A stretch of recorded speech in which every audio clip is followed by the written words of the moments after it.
ৰাজ্যবাসীক দিবলৈ এটা বিগ ব্ৰেকিং নিউজ কিদৰে গ্ৰেপ্তাৰ কৰা হ'ল শ্যামকানু সিদ্ধাৰ্থক যদি শ্যামকানু ছিংগাপুৰত লুকাই আছিল তেনেহলে ছিংগাপুৰৰ পৰা চিআইডিয়ে এৰেষ্ট কৰিলে নেকি শ্যামকানুক লগতে সিদ্ধাৰ্থক কেনেকৈ এৰেষ্ট কৰা হ'ল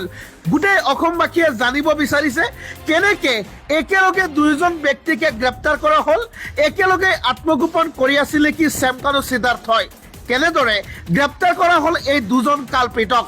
এতিয়া গোটেই অসমবাসীয়ে প্ৰশ্ন কৰিছে চৰকাৰক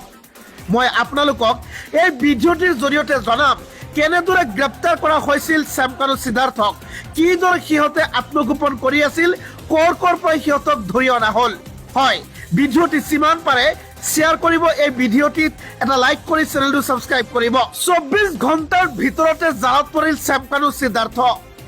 ক'ত আত্মগোপন কৰি আছিল শ্যামকানু আৰু সিদ্ধাৰ্থ 13 দিনেই আত্মগোপন কৰি আছিল শ্যামকানু আৰু সিদ্ধাৰ্থ শ্যামকানু আৰক্ষীৰ চকুত ধূলি দি পলাব বিচাৰিছিল আৰক্ষীৰ দলটো যদি ছিংগাপুৰলৈ গ'ল হয় তেন্তে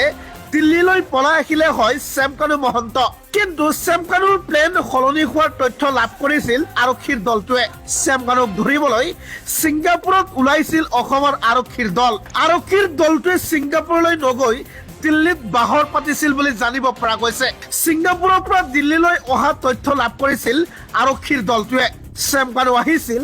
AI-211 বিমানখনত মাজনিশা 12:04 দিল্লীত উপস্থিত হৈছিল শ্যামকানু মহন্ত দিল্লীত উপস্থিত হোৱাৰ লগে লগে আৰক্ষীয়ে ধৰিছিল শ্যামকানু মহন্তক নিশা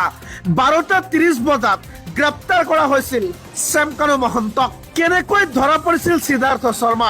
হয় শ্যামকানুৰ পিছতে সিদ্ধাৰ্থ শৰ্মাই কেনেকৈ ধৰা পৰিছিল এটা ডাঙৰ প্ৰশ্ন উত্থাপন হৈছে ৰাজ্যবাসীৰ মনত দিল্লীতে আত্মগোপন কৰি আছিল সিদ্ধাৰ্থ শৰ্মা দিল্লীৰ বিভিন্ন স্থানত লুকাই আছিল সিদ্ধাৰ্থ শৰ্মা সিদ্ধাৰ্থই কেৱল ইণ্টাৰনেটৰ জৰিয়তে হোৱাটছআপ ব্যৱহাৰ কৰি আছিল হোৱাটছআপৰ জৰিয়তে বহুজনলৈ কলো কৰিছিল সিদ্ধাৰ্থ শৰ্মাই প্ৰথম